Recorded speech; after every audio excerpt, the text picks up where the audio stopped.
Welcome back to this video. अगर आपने ये टॉपिक्स बुक से पढ़े हैं और जो है आपको बिल्कुल भी समझ में नहीं आए हैं, 1-2 घंटा आपके ज़ाया हो चुके हैं, तो ये वीडियो आपके लिए है। तो हम ये 3 टॉपिक्स पढ़ेंगे: marginal distribution, conditional distribution, statistical independence. आज मैं इसके बारे में कंप्लीट आपको इसकी कॉन्सेप्ट पूरा कंप्लीट एक्सप्लेन करूंगी, इसकी थ्योरी एक्सप्लेन करूंगी कि जो है इसमें एक्चुअल में होता क्या है, और इससे रिलेटेड क्वेश्चन सॉल्व करेंगे। चलें, लेट्स स्टार्ट। सबसे पहले मैं आपको ये एक्सप्लेन कर देती हूँ। ये देखें, थ्योरी है। सबसे पहले क्या है कि ये मार्जिनल डिस्ट्रीब्यूशन का, इसमें X and Y random variables हैं। ठीक है, रैंडम वेरिएबल्स हैं। अगर ये डिस्क्रीट केस है तो इसमें क्या करते हैं कि ये जी ऑफ एक्स एक ऐसा फंक्शन है जिसमें, यानी कि एक्स के फैक्टर में, सबसे पहले आप ये समझ लें कि एक्स और वाई होता क्या है। देखें, कोई भी अगर कोई फंक्शन है उसमें एक्स और वाई है, तो उसमें एक्स का कितना इफेक्ट है और वाई का कितना इफेक्ट है उस फंक्शन में, उसको कहते हैं कि ये एक्स और वाई उसके फंक्शन है। ठीक है, अब हम अगर प्रैक्टिकल लाइफ में जाएं तो हम ये कह सकते हैं कि किसी भी कंपनी में जो प्रोडक्ट बनता है उसमें एक्स एक जो है फैक्टर है और एक वाई फैक्टर है। ठीक है, तो अगर हम कोई भी प्रोडक्ट बनाते हैं और हम ये कहते हैं कि एक्स फैक्टर इतने प्रोपोर्शन में हमें ऐड करना चाहिए तो उससे ये प्रोडक्ट अच्छा हो जाएगा, और वाई इतना ऐड करना चाहिए तो उतना, यानी कि जिस जिसका फंक्शन ज्यादा ऐड हो रहा है, जैसे कि हम ये कहते हैं कि मशीन्स का फैक्टर ज्यादा है और मैनुअल कम है, तो दोनों फैक्टर, हालांकि हमें जो है दोनों फैक्टर भी चाहिए होते हैं। जब भी कंपनी में हम काम करते हैं तो मैन का भी चाहिए होता है और मैकेनिकल भी चाहिए होता है। तो इस तरह हम कह सकते हैं कि दोनों फंक्शंस एक फंक्शन में ऐड होते हैं। ठीक है, अब हम इसमें आ जाते हैं थ्योरी में कि जो है ना, ये देखें, जी ऑफ एक्स डिस्क्रीट में कैसे फाइंड करते हैं। जी ऑफ एक्स जब हम जो है फाइंड करना हो तो हमारे पास जब जॉइंट फंक्शन होता है तो फिर उसमें हम y का समीशन कर देते हैं। x की टर्म में जो फंक्शन आता है वो जी ऑफ एक्स होता है। उसी तरह एच ऑफ y भी इसी तरह होता है। ये कंटिन्यूस में भी इसी तरह होगा कि y का अगर हम जो है इंटीग्रल ले लेंगे तो वो x की टर्म पे जो आएगा वो होगा जी ऑफ एक्स, और y में भी इसी एच ऑफ y ये होगा कि x का इंटीग्रल लेंगे तो इन टर्म ऑफ y आ जाएगा। अच्छा, ये क्वेश्चन सॉल्व होगा तो ज्यादा आपको समझ में आ जाएगा। ठीक है, अब नेक्स्ट हम ये करते हैं कंडीशनल डिस्ट्रीब्यूशन। ये होता है कि जब एक फंक्शन एक्स और वाई है, ठीक है, तो हमारा जो जॉइंट फंक्शन बनता है वो F of X and Y होता है। ये जॉइंट फंक्शन, ठीक है। लेकिन अगर हम इस फंक्शन को किसी एक वेरिएबल में फिक्स कर दें, यानी कि एक एक्स है उसमें फिक्स कर दें कि एक्स इज इक्वल्स टू 2 हो गया या 3 हो गया, और वाई वेरी कर रहा है, यानी कि वाई चेंज होता जा रहा है और एक्स को सेम कर दिया, तो उसको हम कहेंगे कंडीशनल डिस्ट्रीब्यूशन। ठीक है, इसी तरह अगर वाई को फिक्स कर दें और एक्स को वेरी करते जाएं तो ये कंडीशनल डिस्ट्रीब्यूशन होगा F of X on Y. ठीक है, तो ये है कंडीशनल डिस्ट्रीब्यूशन। नेक्स्ट हम करते हैं, ये देखें, ये सब आप याद कर सकते हैं। ये ग्रेटर देन जीरो है, ये भी ग्रेटर देन जीरो है। ये सब थ्योरी है, अगर आपको ये याद करना है तो ये याद कर लीजिए। नेक्स्ट है इंडिपेंडेंट स्टैटिस्टिकली। इसमें एक्स और वाई के 2 वेरिएबल्स हैं और वो इंडिपेंडेंट है, तो वो जरूर फॉलो करेंगे कि फंक्शन इसके इक्वल है। ये कैसे हम प्रूव कर सकते हैं, ये पूरा क्वेश्चन में ही आपको पता चलेगा कि ये किस तरह ये बात कही जा रही है। बस आप इसको कंसिडर करें कि जब भी क्वेश्चन सॉल्व करें तो ये जो फंक्शन है ये जी ऑफ एक्स और एच ऑफ वाई के इक्वल होना चाहिए। चलें अब उन थ्योरी से रिलेटेड, उन टॉपिक से रिलेटेड क्वेश्चन सॉल्व करते हैं। स्टार्ट करते हैं। सबसे पहले हम डिस्क्रीट के क्वेश्चन सॉल्व करेंगे जिसमें हमें मार्जिनल डिस्ट्रीब्यूशन फाइंड करना है। इस क्वेश्चन में क्या लिखा हुआ है, देखें, consider the following function F X X plus Y divided by 30। अच्छा देखिए, इसमें कंटिन्यूस और डिस्क्रीट का कैसे पता चलता है कि हमें जो ये लिमिट्स दी गई होती हैं और एक्स की वैल्यूज और वाई की वैल्यूज दी गई होती हैं, अगर वो ये इन नंबर्स में दिया गया होता है तो वो डिस्क्रीट है, और अगर इस तरह दिया गया होता है, लेस और ग्रेटर देन वगैरह लिखा हुआ होता है, वो जो है फिर वो कंटिन्यूस होता है। आगे क्वेश्चन में मैं आपको बता दूंगी कि वो किस तरह लिखा होता है, मगर इससे ये हमें पता चल रहा है ये डिस्क्रीट डिस्ट्रीब्यूशन है। ठीक है, अब मार्जिनल डिस्ट्रीब्यूशन इसमें फाइंड करना है, और ये प्रोबेबिलिटी है, कंडीशनल प्रोबेबिलिटी है जो कि हमें फाइंड करना है। कैसे करना है, लेट्स स्टार्ट। सबसे पहले हमें क्या फाइंड करना है, ये देखें, मार्जिनल क्या होता है, जी ऑफ एक्स और एच ऑफ वाई है। ठीक है, जी ऑफ एक्स कैसे फाइंड करेंगे, जी ऑफ एक्स में मैंने आपको बताया था कि समीशन करेंगे वाई को, ये लिखा हुआ 0 to 2 तक। जब जी ऑफ एक्स फाइंड करेंगे तो वाई का समीशन कर देंगे, जब एच ऑफ वाई फाइंड करेंगे तो एक्स का समीशन कर देंगे फंक्शन में। सही है, ये कर देंगे। ये y equal to 0 to 2, function क्या है हमारे पास, x plus Y divided by 30। ठीक है, अब हम इसे, इसमें y की वैल्यूज डालते जाएंगे, जो कि होगा, पहले 0 डालेंगे तो क्या हो जाएगा, x बाय 30 हो जाएगा।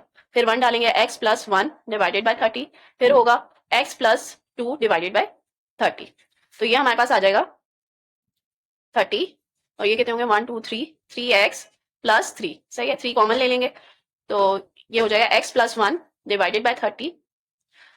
ये कैंसिलिंग कर देंगे तो हमारे पास जी ऑफ एक्स आ जाएगा x plus 1 divided by 30, where x is equals to 0 1 2 3। ठीक है, अच्छा ये जी ऑफ एक्स आया इन टर्म्स ऑफ एक्स। अब ये देखिए इसमें वाई की टर्म बिल्कुल भी नहीं है, तो ये फंक्शन है सिर्फ एक्स का, जो हमने एफ एक्स से ज्वाइंट फंक्शन से फंक्शन ऑफ एक्स निकाल दिया। ठीक है, अब इसी तरह हम फंक्शन ऑफ वाई फाइंड करेंगे, जो कि होगा एच ऑफ वाई।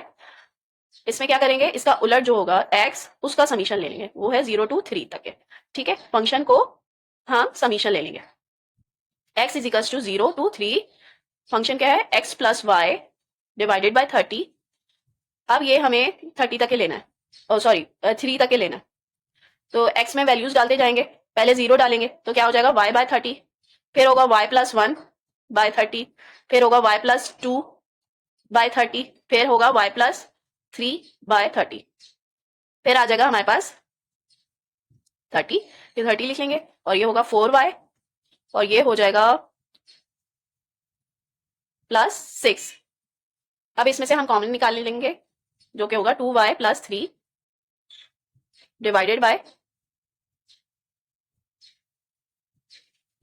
अब ये कैंसिलिंग करने के बाद हमारे पास आ जाएगा 2y plus 3 divided by 15 H of Y आ जाएगा। ठीक है, और where Y is equals to 0 1 2, ये हमारे पास y का फंक्शन आ गया है, और y का function in terms of y ही आया है, और y की लिमिट्स हैं 0 1 2।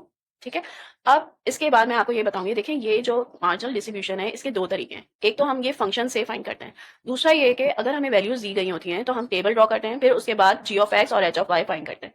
तो ये कैसे करते हैं, मैं ये दूसरा तरीका आपको बताती हूँ।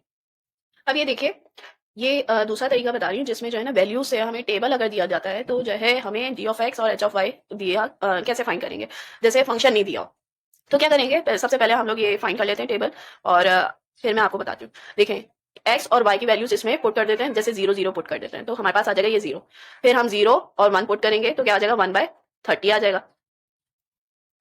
हम इसी तरह पुट करते जाएंगे, जैसे 2 और 0 पुट कर देंगे तो क्या होगा 2/30 होगा, ये 3/30 हो जाएगा। इसी तरह पुट करते जाएंगे, 1/30, ये होगा 2/30, ये है 3/30, तो ये है 4/30, ये है 2/30। ये बहुत आसान होता है इसी में पुट करके। देखिए मैं ये करती जा रही हूँ, अब ये चेक कर लीजिए वैल्यूज। अब इसमें देखें जी ऑफ एक्स और एच ऑफ वाई कैसे फाइंड करना होगा। देखिए ये जो कॉलम है ये वाई का, ये 0 है, देखिए 0 बिल्कुल सेम है, और इसमें एक्स जो वेरी कर रहा है वो पूरा मैं जो है ना इसका प्लस कर दूंगी, तो ये होगा एच ऑफ वाई की वैल्यूज। ठीक है, और इधर ये सारे इसी तरह एच ऑफ वाई आ जाएंगे, उसी तरह जी ऑफ एक्स मेरे इधर आएंगे इस कॉलम में, इन सबको मैं प्लस करूंगी तो इधर जी ऑफ एक्स आ जाएगा। तो इसी तरह ये देखें, ये कितने आ रहे हैं 6/30, फिर इसी तरह ये होगा 10/30, ये है 14/30, और इन सबको प्लस करेंगे तो ये 1 हो जाएगा, और इन सबको भी प्लस करेंगे तो 1 होना चाहिए। तो आप ये देख लीजिएगा, चेक कर लीजिएगा, क्योंकि टोटल प्रोबेबिलिटी जो होती है वो 1 के इक्वल होती है। 39/30, 12/30, सही। इस तरह ये टेबल से भी आपको पता चल जाएगा। सपोज अगर आपको सिर्फ टेबल में ये इतना पार्ट आपको दिया गया है, फंक्शन नहीं दिया गया है, जैसे लिखा हुआ है कंसिडर द फॉलोइंग फंक्शन, और ये आपको टेबल दे दिया गया है, ठीक है, डिस्क्रीट का, तो फिर जो है आपको एच एफ वाई इधर फाइंड कर लीजिए, और जी ऑफ एक्स इधर फाइंड करेंगे तो आपके पास पूरा ये सारी वैल्यूज आ जाएंगी। ठीक है, अब नेक्स्ट हम ये फाइंड करेंगे, find the probability. Find the probability find करने के लिए हमें क्या करना है कि फंक्शन फाइंड करना होगा कंडीशनल। कंडीशनल फंक्शन कैसे फाइंड करेंगे, ये हमारा बी पार्ट है, एफ ऑफ, ये इन्होंने दिया है y ओवर एक्स, तो y ओवर एक्स का फंक्शन पहले फाइंड करेंगे, तो ये किसके इक्वल होगा, फंक्शन ऑफ एक्स वाई जो ज्वाइंट है फंक्शन, वो लेंगे, डिवाइडेड बाय वो होता है जो नीचे इसके नीचे होता है, ओवर एक्स है ना, तो जी ऑफ एक्स ले लेंगे। ठीक है, अब हमारे पास ये क्या है, हमारे पास ये है एक्स प्लस वाई ओवर 30। ठीक है, और जी ऑफ एक्स हमने इधर फाइंड किया था, ये रहा, तो ये वाला भी ले सकते हैं हम। ठीक है, ये वाला ले लेते हैं क्योंकि इसमें 30 भी है। ठीक है, तो ये जी ऑफ एक्स फाइंड किया था, ये देखें ये है, लेकिन हम ये ले लेते हैं क्योंकि 30 इसमें आ रहा है, एक्स प्लस 1 डिवाइडेड बाय 30। ठीक है, अब ये देखिए, इसको मैं कैंसिल कर दूंगी तो मेरे पास क्या आ जाएगा, x plus Y 3x plus 1। ठीक है, ये हमारे पास आ जाएगा कंडीशनल फंक्शन ऑफ प्रोबेबिलिटी। ठीक है, अब इसमें मैं ये प्रोबेबिलिटी फाइंड करूंगी, y less than x, x is equals to 2, ये इसके इक्वल है। ठीक है, जब x इज इक्वल्स टू 2 है, सही है, और x से छोटा होना चाहिए y, y लेस देन 2। अब इसमें x में जो है ऐसी जगह मैं 2 डाल दूंगी और y मैं वेरी करूंगी, यानी कि लेस देन 2 लूंगी, ठीक है। अब ये देखें y is equals to 0 to 1 तक के लूंगी, 2 नहीं लूंगी क्योंकि 2 से लेस है। और x की जगह 2 डाल दिया प्लस y डिवाइडेड बाय 2, और ये x है 2 प्लस 1, ठीक है। इधर तक के मैंने ये देखें फंक्शन का बताया। सपोज आपको फंक्शन नहीं दिया गया हो, आपको टेबल दिया गया हो, तो देखिए बता देती हूँ, जो सेकंड मेथड है वो भी साथ साथ बता दूंगी। देखें ये जो है, अगर जब g ऑफ x आपको जो है दिया जाता है फंक्शन फाइंड करने के लिए,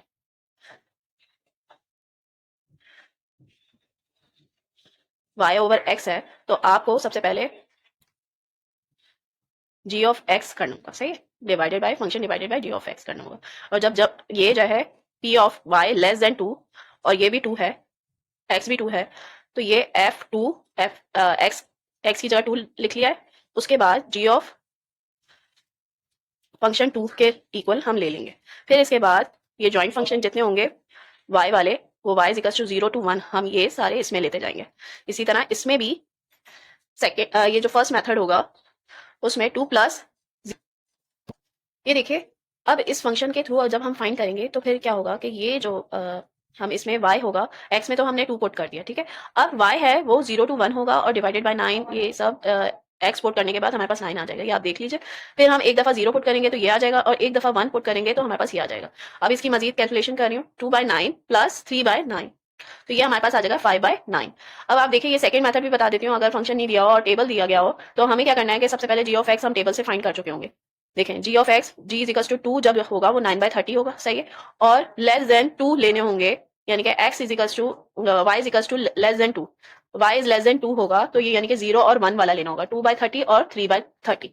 तो 2/30 ऊपर लेंगे प्लस 3/30, सॉरी 3/30, ये दोनों ले लेंगे। ये देखिए मैंने ये दो वैल्यूज ली है, 2/30 और 3/30। क्यों लिए? y इज लेस देन 2 है तो 0 और 1 वाली ली है, ठीक है। और g ऑफ 2 क्या आ रहा है हमारा, यानी कि इस कॉलम में g ऑफ 2 क्या आ रहा है 9/30, तो 9/30 ले लेंगे। फिर क्या आएगा हमारे पास 5/30 डिवाइडेड बाय 9/30, ये 30 और ये 30 कैंसिल हो जाएगा, 5/9 आ जाएगा। तो ये हमारी वैल्यू बिल्कुल देखें 5/9 इधर भी आ रही है और इधर भी आ रही है, तो ये हमारी वैल्यू आ जाएगी y is equal to less than x when x is equal to 2, सही है। तो ये प्रोबेबिलिटी हमारी आ जाएगी। मैंने दोनों तरीके से आपको समझा दिया। आपके पास कोई भी क्वेश्चन आए तो आपको बिल्कुल भी मुश्किल नहीं समझना है, बस प्रैक्टिस करनी है अच्छी तरह और इसी तरह सॉल्व करना है। अब ये नेक्स्ट क्वेश्चन में आ जाते हैं। Given that joint density function is this and the limits are there and also find g of x, h of y, function of x over y, evaluate this probability. So हम क्या करेंगे, सबसे पहले देखें इसमें कुछ भी नहीं लिखा हुआ, डिस्क्रीट या कंटिन्यूस नहीं लिखा हुआ, तो देखें ये आप लिमिट्स को देखकर आप पहचान सकते हैं कि ये कंटिन्यूस है, ठीक है। मैंने जो आपको समझाना चाह रही थी, ये देखें लेस करके आया हुआ है, तो ये कंटिन्यूस सीरीज है। तो कंटिन्यूस सीरीज में हम क्या करेंगे कि g ऑफ x, जो हमने थ्योरी में पढ़ा है, जो रूल है कि g ऑफ x फाइंड करने के लिए हमें क्या करना होता है, इंटीग्रेशन करते हैं विद रिस्पेक्ट टू y, ठीक है।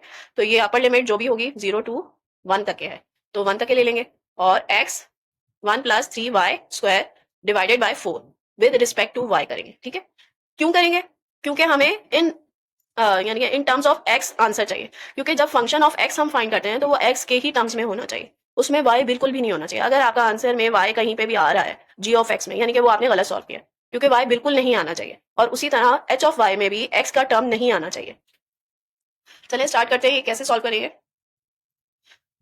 X Y over 4 plus X 3x y का cube divided by 3 multiply by 4, इसकी लिमिट्स लगा देंगे।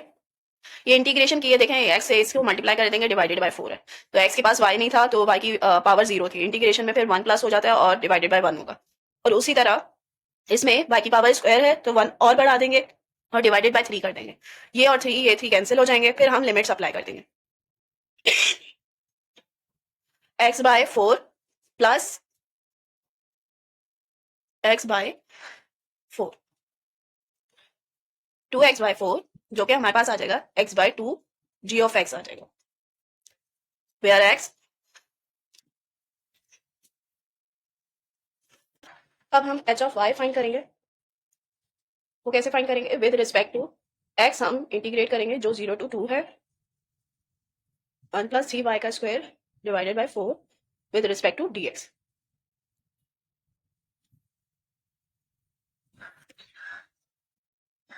अब विद रिस्पेक्ट टू एक्स करेंगे तो क्या करेंगे, एक्स स्क्वायर हो जाएगा divided by 2 multiply by 4 plus 3x square Y square 4 multiply by 2,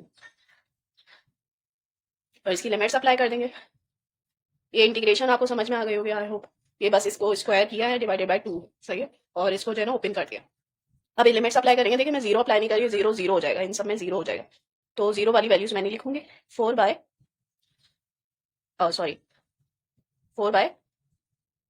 8 plus 3 multiply by 4 Y square 4 multiply bye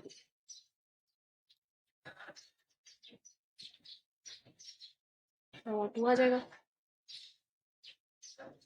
जो कि आ जाएगा इक्वल, पहले इधर लिख देती हूँ 1/2 प्लस 3y स्क्वायर बाय 2, जो कि हमारे पास आ जाएगा 1 प्लस 3y स्क्वायर बाय 2 आ जाएगा H of y 0 less then y less than 1। ये हमारे पास एच ऑफ y आ गया है, और ये देखिए y की टर्म्स में इसमें x नहीं है। अब नेक्स्ट हमें फाइंड करना है x ओवर y, ठीक है, तो x ओवर y फाइंड करेंगे।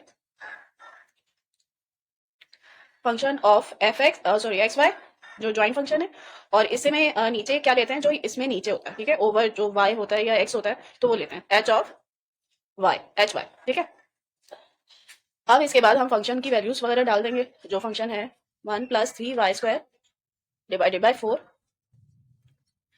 और इसमें नीचे आ जाएगा, ये देखें एच ऑफ वाई आ रहा है 1 plus 3y square divided by 2, ठीक है, ये दोनों है, तो ये और ये कैंसिल हो जाएगा और ये कैंसिल हो जाएगा, फिर आ जाएगा हमारे पास x बाय 2,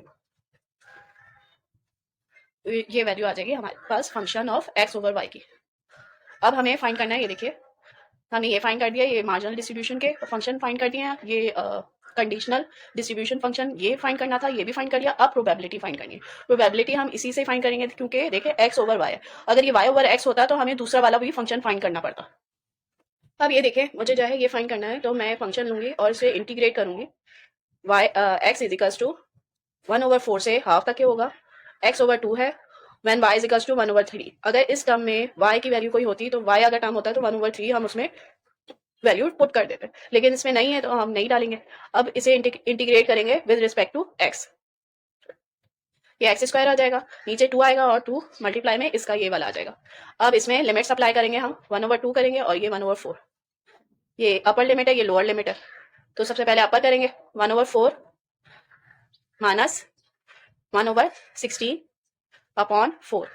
इसके आगे का स्टेप मैं एक और दफा ये लिख देती हूँ ताकि आपको ज्यादा समझ में आ जाएगा, ठीक है। ये मैंने 4 लिख दिया, फिर इसके बाद लिमिट्स अप्लाई करेंगे, देखिए हाफ का स्क्वायर 1 over 4 होता है, और 1 over 4 का स्क्वायर 1 over 16 लिख दिया। फिर इसके बाद ये देखिए ये मेरे पास आ जाएगा 3 over 16 आ जाएगा, और डिवाइडेड बाय 4 आ जाएगा। फिर इसके बाद ये जब नीचे आएगा तो ये मल्टीप्लाई हो जाएगा, फिर आ जाएगा हमारे पास 3 over 64, जो कि हमारा आंसर होगा। अब नेक्स्ट हम इंडिपेंडेंस के क्वेश्चन सॉल्व करेंगे, जिसमें हम प्रूव करेंगे कि जो है वो इंडिपेंडेंट हैं या नहीं वेरिएबल्स। ये देखिए ये क्वेश्चन है how to find the independence of variables.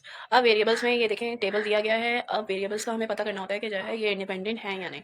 अब मैंने थ्योरी में आपको पढ़ाया था कि एक रिलेशनशिप मैंने आपको बोला था ये याद रहना चाहिए, तो उसी के थ्रू हम फाइंड करेंगे कि जो है ये वेरिएबल्स इंडिपेंडेंट हैं या नहीं। तो क्या था वो रिलेशन, देखिए F of X Y is equals to G of X और एच ऑफ वाई, ठीक है। अगर ये इस रिलेशन को फॉलो करता है तो फिर इसका मतलब है कि वो इंडिपेंडेंट है। अगर ये दोनों इक्वल नहीं है, अगर हम ये फाइंड करते हैं और वो इसके इक्वल नहीं है, तो फिर हम इसे कहेंगे कि ये डिपेंडेंट है, ठीक है। अब एच ऑफ एक्स वाई क्या लें हम, ये इनमें आप इनमें से कोई भी वैल्यू ले लें, एक्स की इनमें से कोई भी वैल्यू ले लीजिए, वाई की कोई भी ले लीजिए। मैं ले रही हूँ 1 और 1 की, आप 2 और 1 की भी ले सकते हैं, 3 और 1 की कोई भी ले लीजिए, 2 और 2 की भी ले सकते हैं, 2 और 3 की भी ले सकते हैं। ये देखिए मैं ले रही हूँ 1 on 1 का, एक्स भी 1 और वाई भी 1, तो हमारे पास है इसकी 1 1 पे आ रही है 0.05। अब H of 1 sorry G of 1 यानी कि एक्स 1 पे हमारी क्या वैल्यू आ रही है, तो वो इस तरह देखते हैं। देखिए ये जी ऑफ 1 है, ये जी ऑफ 2 है और ये जी ऑफ 3 है, सही है। इन सबको प्लस करेंगे, इन सबको प्लस करेंगे तो हमारे पास आ जाएगा 0.1, इन सबको प्लस करेंगे तो ये अलग वैल्यू आएंगे, लेकिन मुझे सिर्फ जी ऑफ 1 चाहिए, तो ये है हमारे पास 0.05 प्लस 0.05 इजिकल्स टू 0.1 के बराबर आ रहा है। इसी तरह हमें एच ऑफ वाई भी चाहिए, एच ऑफ वाई ये जी ऑफ एक्स की वैल्यूज है ना, तो ये जो है ये वाली, तो ये सारे प्लस करेंगे, जो हमारे पास आएगा वो होगा, ये देखें ये 0.05 0.05 0.1 होता है और 0.1 0.1 0.2 हो जाएगा। तो ये एच ऑफ वाई जो कि 1 पे हमारे पास आ रहा होगा 0.05 प्लस 0.05 प्लस 0.1 इजिकल्स टू 0.2 है। ठीक है, अब हम ये चेक करेंगे जी ऑफ एक्स और एच ऑफ वाई हमारे पास क्या आ रहा है। जी ऑफ एक्स क्या है 1, एच ऑफ वाई क्या है 1, इन दोनों को हम मल्टीप्लाई करेंगे तो हमारे पास क्या आ रहा है, तो हमारे पास आ रहा है 0.02। ठीक है, 0.02 आ रहा है, ये इसको आप कैलकुलेटर से कर लीजिएगा। तो ये 0.02 आ रहा है जो कि हमारे इसके इक्वल नहीं आ रहा। ये देखिए, ये मल्टीप्लाई मैंने क्यों किया, क्योंकि ये फाइंड करना था मुझे, तो ये इसके इक्वल नहीं आ रहा है। तो हम क्या बोलेंगे, therefore F X Y is not equal to G of X H of Y. सही है, सो दे आर डिपेंडेंट। सही है, टेबल से भी मैंने आपको बता दिया कि किस तरह आपको ये सॉल्व करना है और किस तरह पता लगाना है कि ये इंडिपेंडेंट है या डिपेंडेंट है। ठीक है, प्रूफ करने के लिए भी आ जाता है ये सवाल, थोड़ा सा चेंज होकर भी आ जाता है, या फिर ये भी फाइंड करने के लिए होता है कि एच ऑफ वाई भी फाइंड करें, जी ऑफ एक्स भी फाइंड करें, और कंडीशनल प्रोबेबिलिटी भी इनमें से दे देते हैं, फिर उसके बाद इंडिपेंडेंस भी फाइंड करने के लिए कह देते हैं। तो ये तकरीबन 10 मार्क्स का क्वेश्चन हो जाता है, तो फिर ये आप इस तरह फाइंड कर सकते हैं। नेक्स्ट इसी तरह का ये क्वेश्चन है, ये देखिए ये एक्स वाई का है, और ये देखें ये एक्स में 2 और 4 है और वाई में 1 1 3 5 है। तो इसमें भी प्रूफ करना है, उसमें हमें डिटरमाइन करना था कि फाइंड करना था कि वो इंडिपेंडेंट है या नहीं। इसमें हमें प्रूफ करना है कि ये इंडिपेंडेंट है, तो वही हमें करना होगा। If they are independent then F X Y is equals to G of X H of Y. ठीक है, अब एफ एक्स हम कोई भी ले लेते हैं, आप कोई भी सेलेक्ट कर लीजिए, मैं बस फर्स्ट वाला सेलेक्ट करूंगी ताकि आपको भी आसानी हो। ठीक है, अब मैं जी ऑफ एक्स 2 लूंगी और एच ऑफ वाई 1 लूंगी। ठीक है, जी ऑफ एक्स 2 क्या आ रहा है, जी ऑफ एक्स हमारा इधर नीचे आता है ना, तो हमारे पास ये देखें 1 2 3.4 हो जाएगा। आप इस तरह भी लिख सकते हैं कि जो है आप सारे इधर लिख लीजिए, और ये 0.4 के बराबर आ रहा है। ठीक है, और एच ऑफ वाई 1 लेना है, तो 1 की सारी वैल्यूज डालूंगी, 0.10 और 0.15, ये दोनों प्लस कर दूंगी मैं, तो क्या आ जाएगा 0.25। सही, अब इसके बाद हम इन दोनों को मल्टीप्लाई करके देखेंगे। H of Y 0.4 multiply by 0.25 जो कि आ जाएगा, ये कैलकुलेट करने के बाद आ जाएगा 0.10। ठीक है, और एच ऑफ 2 1 पे हमारे पास आ रहा था 0.10।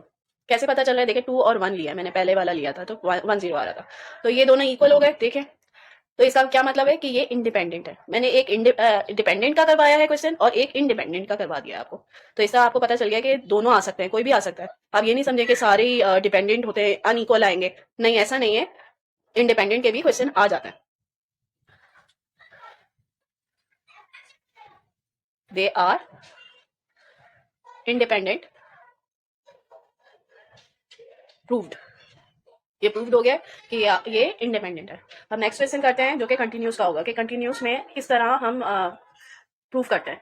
ये अभी तक के मैंने जो 2 क्वेश्चन करवाए हैं वो डिस्क्रीट के करवाए हैं। ये देखिए, ये जो है कंटिन्यूस का क्वेश्चन है, जो कि फंक्शन में सिर्फ 2 दिया गया है और ये 0 है एल्सवेयर में, और ये जो है दिया गया है, देखिए इसका किस तरह दिया हुआ है, 0 less than X less than Y, 0 less than Y less than 1। ठीक है, अब हमें जी ऑफ एक्स भी फाइंड करना है और एच ऑफ वाई भी फाइंड करना है। Determine the X and Y are independent or not, इसमें ये फाइंड करना है। तो इफ दे आर मतलब x and y are independent, then f of x y is equals to g of x h of y। सही है, अब g of x find कर लेते हैं। g of x किस तरह फाइंड करेंगे, इंटीग्रेट करेंगे, y is equals to 0 to 1 f x y हम लेंगे विद रिस्पेक्ट टू dx, जो कि किसके इक्वल होगा, y is equals to 0 to dx। ठीक है, अब हमारे पास आ जाएगा 2y 1 डाल देंगे हाँ, तो ये 2 हो जाएगा, और -0 नहीं लिखेंगे, तो g ऑफ x हमारे पास क्या आ गया, 2 के बराबर आ जाएगा। अब h ऑफ y फाइंड करेंगे, कैसे करेंगे, इंटीग्रेट करेंगे with respect to x, x is equals to 0 to y तक के करेंगे। क्यों y तक के करेंगे, देखें x की लिमिट दी है 0 से y तक। ठीक है, तो हम यही लिखेंगे 2dx, तो 2x आ जाएगा, और फिर लिमिट्स लगाएंगे हम 0 और y, फिर हमारे पास ये आ जाएगा 2y। h ऑफ y की वैल्यू क्या आएगी, 2y। अब हम gx into H of Y को मल्टीप्लाई करेंगे तो क्या आएगा, ये देखिए जी ऑफ एक्स हमारे पास 2 था, एच ऑफ वाई 2y था, तो हमारे पास आ गया 4y। सही है, जो कि इक्वल नहीं है एफ ऑफ एक्स वाई के। एफ ऑफ एक्स वाई किसके इक्वल है, देखें 2 के बराबर है, और जबकि एफ ऑफ एक्स वाई किसके बराबर है, 2 के बराबर है। सही, इधर मैं लिख देती हूँ, तो मैं ये लिखूंगी F of X Y is not equal to G of X H of Y, so they are dependent. ये डिपेंडेंट है। और अगर ये इक्वल हो जाता, अगर ये 2 के बराबर आ जाता या फिर ये 4y होता फंक्शन, तो ये दोनों जब इक्वल हो जाते तो हम इसे कहते हैं कि ये इंडिपेंडेंट है। आई होप ये आज आपको टॉपिक कंप्लीटली समझ में आ गया होगा और आपके कॉन्सेप्ट क्लियर हो गए होंगे। मेरी कोशिश यही होगी कि मेरी वीडियो से आपके बहुत अच्छे मार्क्स आए, तो ज़रूर सब्सक्राइब जरूर कर दीजिएगा और इस कोशिश के लिए एक लाइक जरूर कर दीजिएगा। और अगर आपको ये वीडियो अच्छी लगी है और आपको ऐसा लगता है कि ये आपके लिए हेल्पफुल है, तो अपने फ्रेंड्स को जरूर शेयर कीजिएगा। Thank you.